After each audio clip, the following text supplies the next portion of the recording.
Welcome to the Mind of Business Success podcast. I'm your host, Alicia Kramer. Our guest today is Tina Rains of Masterpiece Women. It's going to be another great episode. Welcome to the show, Tina. Oh, thanks for having me today. It's a pleasure.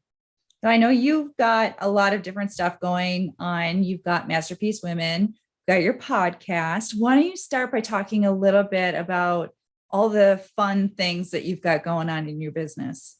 Absolutely. So my passion project, as I call it, is Masterpiece Women.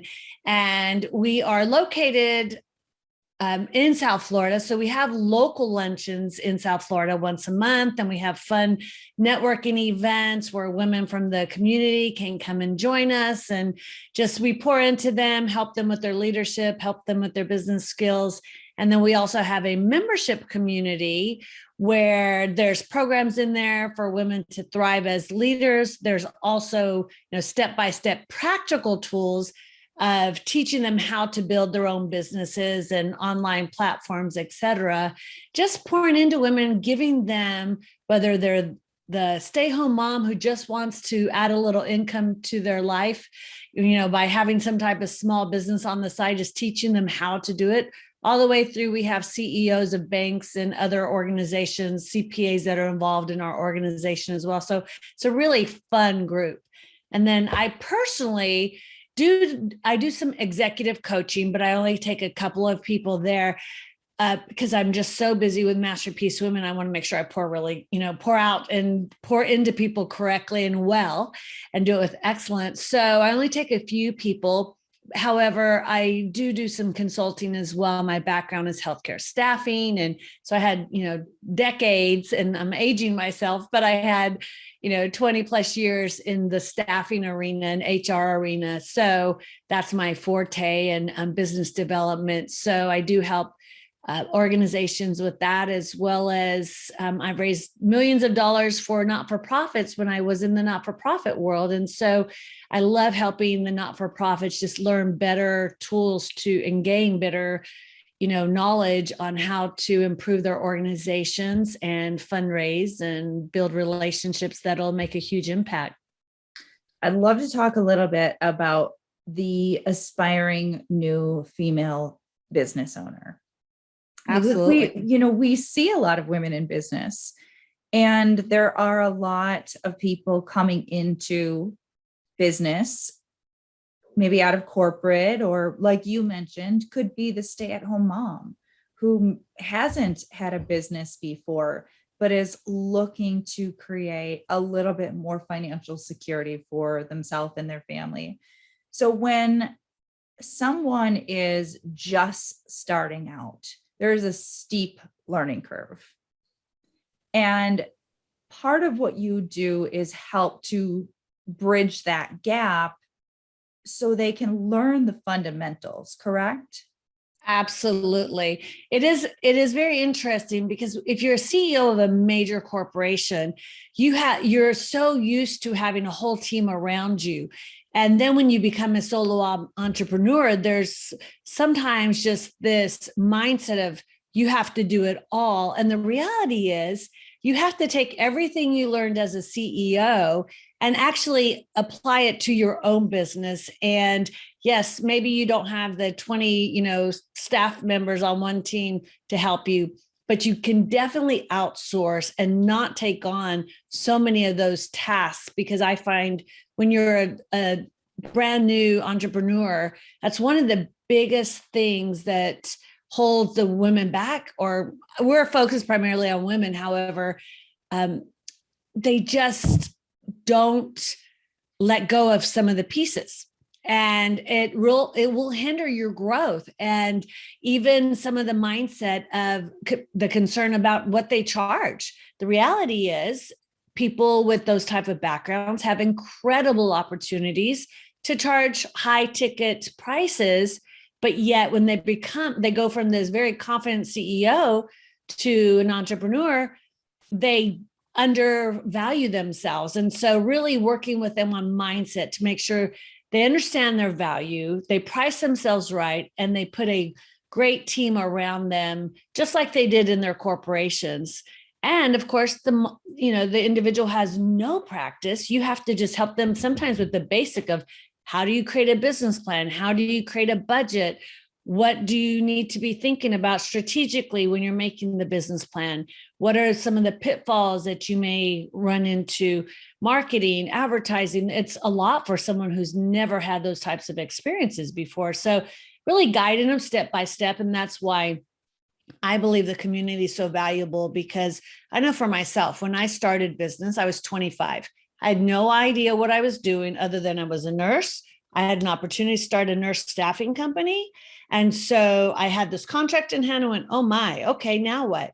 And I was sharp enough to be able, thank goodness, to be able to find the right people to help me. But it was the team of CEOs and other people around me that allowed me to thrive because I learned from them. So I think it's invaluable to give them, yes, the practical tools, but then having that community is like having your own personal board. I love that. There's a common challenge for entrepreneurs, feeling alone. It almost is cliche because a lot of people are running their business almost like they're on an island, not feeling the sense of support, not feeling the sense of community. Even people who have maybe a small team are sort of segregating themselves if they're not in mastermind groups or, they don't have a close, intimate group of peers that they can bounce ideas off of and, have conversations about the business side of business, that part of their life. So when you're offering that type of community, is that sort of filling that void? 100%, 100%. I can tell you many of the women come to our community for the content, but they stay for the community because when we get on, and I've just recently did a poll with our membership and we were on a live call and said, okay, what is the most valuable thing that you've learned during this experience? And we did a really great course and all of them were just, oh, I love this content. I've grown so much. This really helped me. But when I evaluated it, the course at the end, every single one of them agreed what they liked the most was having each other to be able to collaborate with, to bounce ideas off when they were having a struggle in their business, being able to ask, how did you deal with this? This is what I'm going through. And so we have, even though we have classes, that we're taking as well, in those classes, we always allow time for collaboration and people are able to work together to problem solve, but also they're connecting offline. They're having lunch together if they're local. They're getting on Zooms if they're not, because they're so willing to help each other. And that's really what it's all about. One of our big mottos is there's no competition, just collaboration in Masterpiece Women, because unfortunately, one thing that people, I believe, sometimes do to each other, they're so worried about themselves and the competition. Oh, you might be a coach too. Well, I don't want to give you all my knowledge because you may take my clients or what have you. There's none of that in our group. And we're very clear. It's just, we're all there to work together to help each other. And I don't see it and I don't have to verbalize it, but everybody just knows it. Like that's our motto. We're here to collaborate. We're here to help each other. And it's beautiful to watch it happen. It makes my heart smile. So let's talk a little bit about you and your journey as an entrepreneur. One of the things that I always love to ask my guests is about a mindset obstacle that you've personally had to overcome in order to get to where you are today. I will tell you, my greatest obstacle was fear. And it was a couple of different types of fear. I recognized I had a great coach one time and he said, what is it that you're scared of? And when I really sat and figured it out, a lot of it was taking the risk. And what if I fail? I was so scared of failing. And I had to really work through that, because as a young child, I came from poverty. I had always said, okay, I'm going to never let my child experience this, and I'm going to do everything I can to be successful, et cetera, et cetera. So I took the practical steps, went to college, all those things, right? However, my mindset hadn't changed, and that fear of failure. So I had to really break through that, and did a lot of work on it, succeeded in that area greatly. And I'd go outside my comfort zone, scared or not. And that's my big, motto now is do it scared. I don't care how scared you are, just take one step forward. And now fast forward, I'd never hiked a day in my life. And I think I shared with you before, I climbed all these crazy mountains, Mount Kilimanjaro, Base Camp Everest, and to raise awareness and funds for human trafficking projects for the organization that I was leading. And in that, you had to take one step at a time, one step at a time, one step at a time. And what was interesting is that we had to go do a hike one day. We stopped at 16,000 feet. We went up 1,000 feet that day. We came back 1,000 feet that day and acclimated. And it's a typical, it was such a great analogy of what business is like sometimes. Sometimes you have to go backwards. You think you're going forward, suddenly, no, you're not going forward. You're going to have to take a step back. And it's not failure. It's oftentimes so you can catch that breath. It's oftentimes because God's doing something there that you need to be able to regroup, and it's not always a negative. And so forward, fail forward is the famous saying, right? And I so believe in it, because now it's like, what's the worst thing that can happen? I failed. Oops, I knock over my mic. So, that's my biggest takeaway. And I find it in, I'd say about, 99% of the women that I deal with, it's fear of some sort. And sometimes just what are people going to think if I take that risk? And I know for me, when I started Masterpiece Women, there were some people going, Tina, why do you want to do that? Because I just have a passion to help women. And, but you could do this, or you could do healthcare staffing. It's at its peak. And you know what? I want to live in my passion and my purpose. And so what's the worst thing that could happen? I fail. But I'm not going to fail, because I'm making sure that I don't. But, you have to do it scared. What you just shared there is so empowering. And it is a big mindset shift to remember that not everything that appears to be failure actually is failure. Exactly. There are a lot of quotes online, or memes, if you want to call them that, about failure. And you'll see things about how many times people have tried something before they succeeded. And you'll see, the kind of almost the cliche things about some of the most successful people also fail the most. Mm-hmm. And still, it is a really, really powerful fear that people struggle with. And I think a part of it comes down to our sense of security. Certainly there is the element of approval and other people's judgment, which you alluded to all of those things.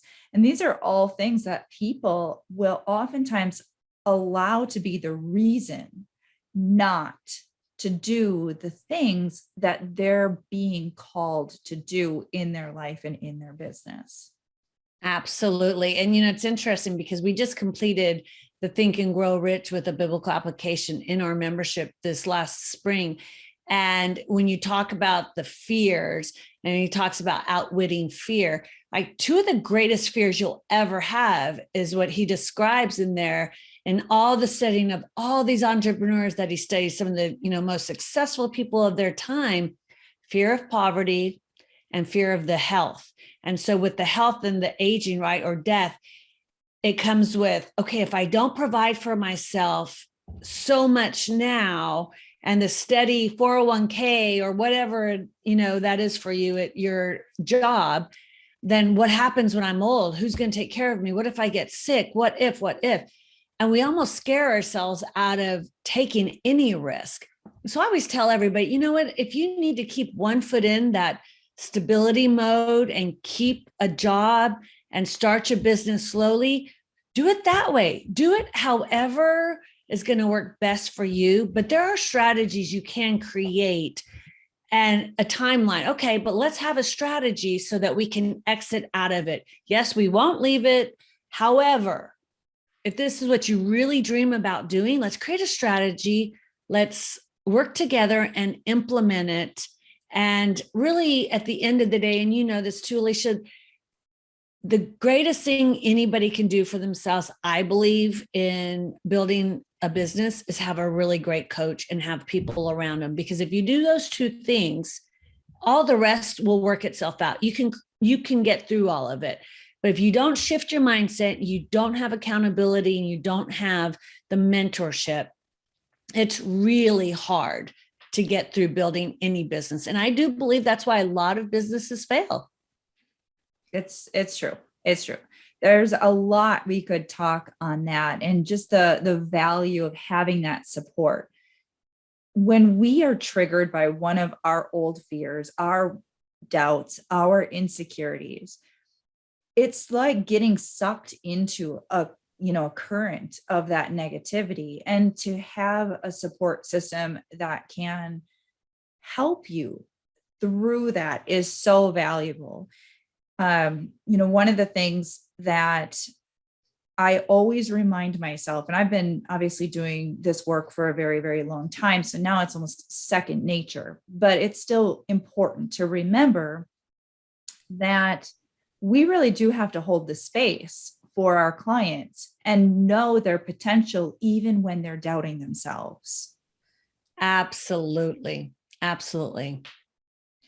So let's sorry, I was going to say that's key. Let's make sure that our listeners know how they can connect with you. And can you also share a little bit about your podcast? Sure. So Masterpiece Women podcast is about leadership in general. So we have a lot of business women that come and share great tools for business building and that type of thing. But we also have others who are just strictly talking about leadership and leadership in all types.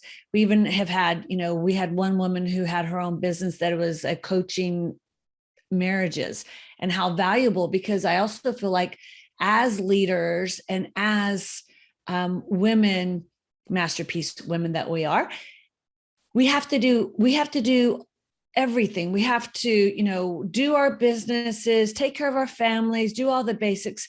And the reality is, as a great leader, oftentimes if we're an entrepreneur, that takes precedence over the things that should be number one. And so really keeping that balance, because if you lose sight of the most important things in your life, then all that you gain is in vain. So we really want to have a holistic model of let's address all the issues that women deal with as leaders. And so we have quite a variety from all over the world speaking into it, everything from spiritual growth to business growth to marketing to marriage, you name it. So there's some really good topics on there. We've just been really blessed to have the people that we've had join us.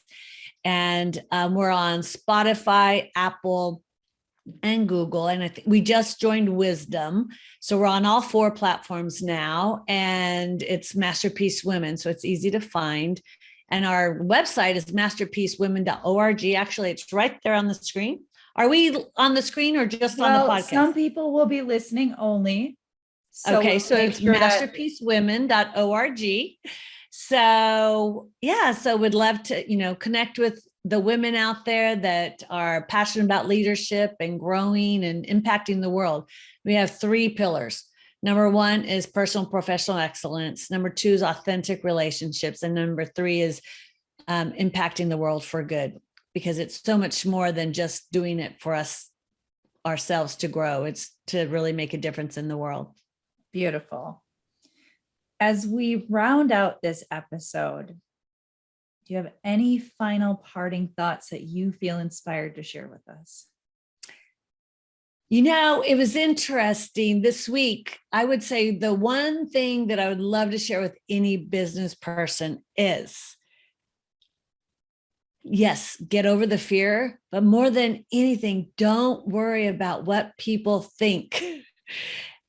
I have seen that so much in the last month where people are so fearful of following their passions, following their dreams, because they're so worried about what people think. And especially on social media, they don't want to put themselves out there because what are people going to think? You know what? Just do it. And you know what? They will respect you. And if they don't, that's on them. Just go do it. Excellent. Follow your passion and your purpose. So good. Perfect way to end this segment. I want to thank you, Tina, for being with us and sharing your wonderful energy. And I encourage any women who are listening, who are inspired, to make sure they reach out to you. Thank you for having me, Alicia. Have a wonderful rest of your day. And thank you to all of our listeners. Remember, we are doing this for you. If you have not already subscribed, make sure you do so. And until next time, we will see you in the next episode.